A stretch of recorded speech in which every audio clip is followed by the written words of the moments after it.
Sometimes getting started is the hardest part of any journey. It can really take a lot out of you to figure out, what is step one. And what I would like to share with you guys is where I'm at in my journey and how you can hopefully get there quicker than I was ever able to. A lot of what I like to share with you guys are mistakes that I've made in my past and things that I think you guys can do a lot better if you hear it from somebody that did it completely wrong. Now, what I'm talking about specifically is investing and my personal investment journey, because it hasn't always been crystal clear.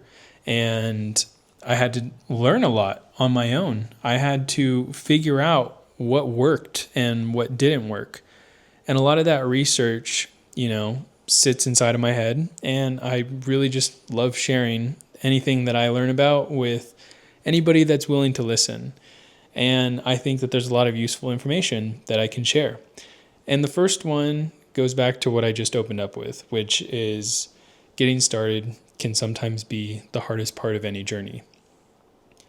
For me, investing was always a starting and stopping, never a continuous journey until a year ago.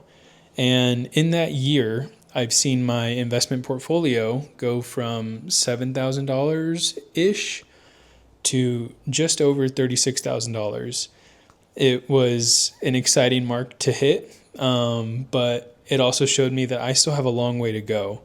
And some of what I learned in that journey is that it's not always going to be pretty. There were times where the market just absolutely took at least $1,000 from my investment account. And in that $1,000 lesson, I realized that doesn't mean it's time to throw in the towel and just give up. Because if I gave up, it would negate everything that I did prior. Because there's always going to be good days and there's always going to be bad days. And it's important to be invested in both of those days. Because when the market is bad, it's bound to be good. And when the market's good, it's bound to be bad. And when it's bad, it's typically a good time to buy some of your favorite investments. When it's good, continue buying them. And honestly, you'll see such great results. For me, as I shared, I started out with $7,000 before, things got serious, so to speak. I thought that investing, $500 in my Roth IRA during Christmas time was the right move, and I was, on track to be a millionaire. And boy, I was wrong.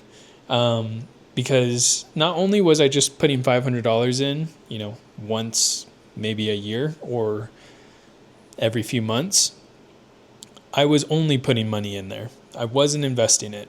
And when I say invest in it, I didn't choose an index fund for it to follow. I just invested it and hoped that it was going to do well. And it wasn't until I did a little bit more research and realized where I should be investing that money and, making the mistake of just putting cash in there for the sake of having cash in my Roth IRA and seeing in my Fidelity app that the balance ticker is moving towards my maximum amount in a year, thinking that, I think I'm going to hit it this year. And that never happened. It wasn't, again, until this time last year that I really sat down and thought to myself, if I want to make something happen, it has to be now. I don't have forever to keep playing this game of, maybe this year it'll really click and I'll finally get my stuff together and I'll finally be on the path to being a millionaire.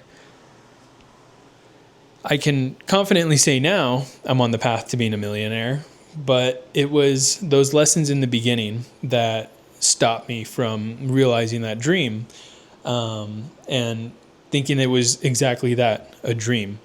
It doesn't have to be a dream because it can become your reality. And the reality of it is you just have to stay disciplined and you have to remain consistent when it comes to investing. It's a game that you play over the course of 40 plus years, and you get to relax and reap the winnings when you think you've had enough. And enough is different for everybody. For some people, it can be $1 million. For others, it can be $5+ million. But the beauty is, the sooner and the more consistent you are, the more you'll have in the end, and the earlier you can call it quits if you feel like you've hit your magic number. And for me, I don't know what my magic number is. I'm still on that journey. I'm still trying to figure that part out. But I at least know I made it through the beginning part of the journey, which is figuring out how much I can put aside every single month and figuring out what works and just what doesn't work. There's a lot of mistakes that can be made in this game. And to share some of them with you guys, the first one was, again, the Roth IRA. I thought that having, cash put into that account was everything and anything I ever needed. And that was a big mistake, because $3,000 sat uninvested for, I want to say, at least 4 years. The second one that has really propelled my growth towards the $36,000 number that I shared with you guys is 401ks. I didn't take advantage of them. I didn't look into them. I didn't care about them. I thought that they were a phony scam because I heard it somewhere on the internet. And man, I missed out on so much money probably. And the other thing that really was a lesson for myself was trying to play the game of thinking you know what the next big investment is, what the next Bitcoin is. For me, personally, I thought that Lucid, one of Tesla's, hyped up competitors, was going to be the next Tesla stock. And I bought the IPO, and I actually made a good amount of money. Made I think like $1,000, maybe a little bit more than that, off of just the small amount of money that I put towards it. But because I was so early into my investing journey, I didn't know that your investments go down, really. And it sounds silly saying out loud now, but we've all been there where something so obvious doesn't become apparent until it's too late.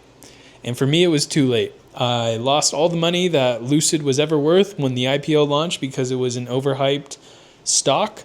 Everybody just wanted to see Tesla have a true competitor in the EV space, and now everybody and their mother's dealership and everybody and their own auto manufacturers make EVs now. So it was a bust of an investment, to say the least. But it was a investment in myself and a learning lesson that really taught me where I need to be and where I want to go. And what I want to share with you guys is that there is no one straight path to success. It's a up and down, ever evolving path that, doesn't ever really stop. There's always something to learn. And it's a good thing to always be learning, because there's always something out there that can really just sort of benefit you if you put the time and effort into researching it and seeing if it's what's right for you. Because we all have a different background. And for me, it was getting started at 25, but now I've just turned 27, and I feel like I'm back on track. And it goes to show you that it's never too late. And if anybody here is younger than 25, I envy you. You have so much time on your hands to make such great decisions. And I hope that through the course of sharing with you guys over the next however long I do this, which I hope to be a long time, I hope that you guys do a lot better and see that golden finish line a lot sooner. But just because you may get started a little bit later doesn't mean it's the end. It just means that it's time to learn and figure out what works for you, and figuring out your magic numbers so that way you can sit back, relax, and kick your feet up. And I plan to share plenty of good stories with you guys And I hope that this was just the beginning of one. So please consider liking, subscribing, and following along for more of my dumb stories that maybe will help you get to where you want to get a lot faster.